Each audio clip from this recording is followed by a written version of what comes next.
In the ever-evolving landscape of cyber threats, ransomware groups are now employing a shocking new strategy known as quadruple extortion to intensify the pressure on their victims.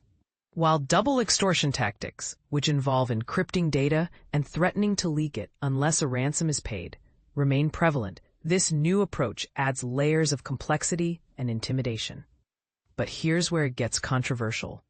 The use of distributed denial of service, DDoS, attacks to disrupt business operations and the harassment of third parties, such as customers, partners, and the media, are becoming common practices among these malicious actors. Steve Winterfeld, advisory CISO at Akamai, emphasizes that ransomware threats today aren't just about encryption anymore. Attackers are leveraging stolen data, public exposure, and service outages to escalate the pressure on their targets. This shift is transforming cyber attacks into significant business crises, compelling organizations to rethink their strategies for preparation and response. The role of AI in ransomware tactics. Adversaries are rapidly integrating artificial intelligence, AI, and large language models, LLMs, into their operations, making them more scalable and sophisticated. Ransomware groups are utilizing generative AI to develop malicious code, create new variants of ransomware, and even deploy chatbots for negotiating with victims. Additionally, attackers are employing AI to craft convincing phishing emails and execute phishing attacks that impersonate company employees. Some advanced persistent threat, APT groups have also begun to dabble in generative AI, albeit on a smaller scale. Ransomware-as-a-Service, a game changer. The emergence of Ransomware-as-a-Service, RaaS, has revolutionized the execution of ransomware attacks. What once required advanced technical skills is now available as a subscription-based service, enabling a broader range of criminals to engage in these activities. This shift has dismantled the technical barriers that previously made ransomware deployment challenging, allowing even those with minimal expertise to launch significant attacks. By transforming ransomware into a service, skilled developers within criminal organizations can secure a steady income, while less technically adept criminals can participate in substantial digital extortion efforts.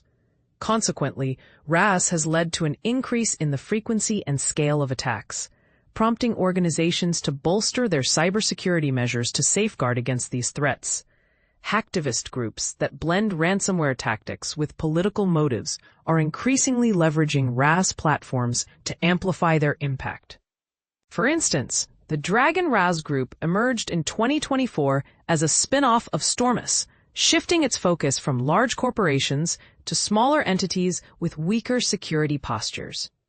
The crypto mining connection. Similar to ransomware, crypto miners are primarily motivated by financial gain through anonymous cryptocurrency transactions. While ransomware typically involves breaching networks and demanding immediate ransom payments, crypto miners quietly exploit an organization's computing resources to generate steady, low-risk profits over time. Despite their different operational methods, both crypto miners and ransomware share the same underlying goal: making money. Research from Akamai indicates that nearly half of the crypto mining attacks analyzed targeted nonprofit and educational organizations, likely due to the limited resources available in these sectors. Legal responses to ransomware. Ransomware represents one of the most significant cybersecurity threats facing organizations globally. In response, governments have enacted various laws, regulations, programs, and awareness campaigns aimed at combating this issue. Many of the legal measures addressing ransomware are rooted in broader cybersecurity laws rather than being specifically tailored to ransomware itself. Although ransomware is widespread and damaging, it is still categorized as one type of cyber attack among many. The same legal standards apply, and adhering to established cybersecurity best practices remains an effective strategy for mitigating risk. James A. Casey, VP and Chief Privacy Officer at Akamai, notes that existing cybersecurity laws already encompass ransomware, with some regulations specifically designed to discourage ransom payments. He highlights the importance of cybersecurity, incident reporting, and risk management as critical components in defending against ransomware. Strategies such as zero trust and microsegmentation are also vital. Casey stresses that organizations must remain vigilant and adapt their defenses as threats continue to evolve. In conclusion, the landscape of ransomware is shifting dramatically, and organizations must stay informed and proactive in their cybersecurity efforts. What do you think about the rise of quadruple extortion tactics? Are organizations doing enough to protect themselves, or is there more that can be done? Share your thoughts in the comments.